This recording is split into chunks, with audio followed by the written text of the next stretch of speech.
What's up, guys? How we doing? I don't know when you're watching this, but I'm watching this during Election Day Tuesday, and hopefully you got out and voted. If you didn't, well, don't complain to me about the results if you didn't get out and do your voting. So anyway, guys, let's get into this bad boy. I'm in the empire business. Everybody love everybody! You all know exactly who I am. Before we do anything, I want to thank EBC Brakes. EBC Brakes, they have awesome brake pads, clutches, you name it. Their USA headquarters is here in Las Vegas. What a great company, and I'm glad they're on board with us.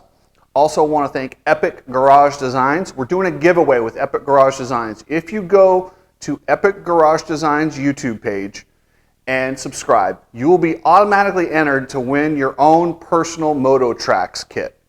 So go over there, subscribe, and you are instantly entered. We're going to give one away this November, and we're going to start giving away stuff through that channel. So make sure you subscribe over there, and we'll get you dialed in.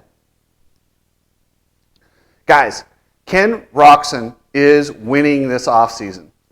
Let me break this down for you. So racing itself is designed to bring publicity to products. Yes, it's fun, and that's why it started, to find out who's the best. But from an economical standpoint, you race to bring attention to your products, to your motorcycles, to the things that you sell. That's why they have the big banners on the side. That's why, I mean, you look at NASCAR with the, different logos on the cars and trucks, and that's how you sustain. Those companies pay money for that exposure, and that money allows you to go racing and become champion. And if you win, the rule is you get more publicity. That's usually how it goes. Ken Roczen, on the other hand, has figured this out. They have, with Red Bull and not signing with anybody and keeping us on the edge of the seat as far as what bike they're going to ride, have literally stolen the offseason. Have you guys heard anything about Dylan Ferrandis? Tomac? Nothing. It's all Ken Roczen. And it's in the offseason when you can get that entire attention of everybody. That's priceless. What he's doing for that brand and for his brand in general is amazing. With that said, he's testing all the bikes. So what Ken Roczen is doing is he's taking these bikes, he's trying to find a chassis that he's comfortable with. He's set up a kind of an ecosystem to do his own team. But he's also using a team who's already established, so he doesn't have to go buy a semi, he doesn't have to go buy all this stuff. He'll be part of the Club MX team. And now all he's got to do is figure out if he likes the Yamaha. I heard he does, and I heard Yamaha will be the bike. That doesn't mean he's riding for Yamaha. That's the bike, the chassis he feels most comfortable on. And for a guy like Ken Roczen, comfort is key. Like, if he feels comfortable, that guy can win on any given day. Will he win this year? I don't know. Chase Sexton's going to be tough. Tomac's going to be tough. But he's going in there. He's got no excuses. He tested the Kawasaki. He's ridden the Honda. He's tested the Yamaha. And Red Bull, and the way he's doing this program, he has free reign to ride whichever one he wants. So if he doesn't like it this year, that's on him. That's his fault. He chose it. But getting later in his career, that's what he wants. He wants to be able to do that. Time is now if he wants to win. Truthfully, it was probably a year or two ago, but he, in his mind, still thinks he can get it done. And maybe he can. Maybe he can prove us all wrong and get it done. What a story it would be to go on his own and win this year. It's going to be funny seeing him this weekend in Paris on a Honda, because this will probably be the last time you'll see Ken on a Honda. And the reason he's riding the Honda, it was just easy, because he had that bike for World Supercross. Rather than get the Yamaha ready, make his debut half-assed on something he's not quite comfortable with yet, just send over the Honda he already rode. He already knows what it's going to do. And familiarity matters. This race doesn't actually matter. So is he going to win? Yeah, probably. But if he doesn't, it's not the end of the world. He'll come home. He'll get ready for Supercross in the United States and go on from there. But Ken Roczen is definitely winning the offseason. Hey, I want to thank the Steel City Men's Clinic. They have hooked me up. They got me supplements to help recover from my complete knee replacement surgery. I had some issues getting muscle rebuilt in my calf and my thigh, and what they've given me has actually helped me kind of balance myself out, and I'm feeling a lot better. So thank you to Steel City Men's Clinic. If you guys want to get a good workout program, if you're a vet rider or a pro, Complete Racing Solutions. Coach Rob Beams will get you dialed in. Coach Rob's the man. Coach Rob uses scientific methods to make you stronger and faster and more durable. So check out Coach Rob Beams at CompleteRacingSolutions.com. All right, guys, so I want to talk a little bit about media in the sport. Right now, what you guys don't know is now is when we all have to put in our requests to Feld if we want to get media credentials at the Supercross. When you submit for media credentials, they find out what media outlet you're representing, what kind of numbers they have, and that's a big part of the factor on whether you'll get a pass or not. But they also take a look at what you say and whether they like what you say. That's where I've gotten in trouble, and that's where I find that these guys are cutting off their nose to spite their face.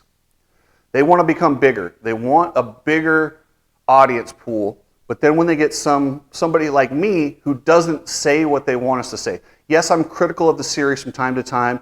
Yes, I point out some stuff that they probably don't want pointed out. But could you imagine the NFL going to ESPN and saying, hey, guys, we don't like what you're saying here. We're going to pull your passes. What? That's ridiculous. Come on, man. Are you serious? Could you, the UFC tried to do it one time with Ariel Helwani. Dana White pulled his pass, freaked out. Essentially, Ariel Helwani scooped the promotion. They were trying to bring back Brock Lesnar. He tweeted it out, ruined their big moment, and Dana White freaked out. They had a lot of money tied into that, and I understand, but if you can't keep it secret and somebody finds out legitimate information, you can't kill the messenger. That's their job. That's the job that we have, is to get stuff out and to say what we think. I remember I got in trouble with Feld because I took a picture of a stadium that wasn't sold out, and people were asking, hey, what does the stadium look like? Is it full? No, it was pretty empty at the time that I did it. Flipped out because they don't want that getting out, which is why they always lie about the numbers of attendance, which is insane to me. It is what it is. If it's not sold out, it's not sold out.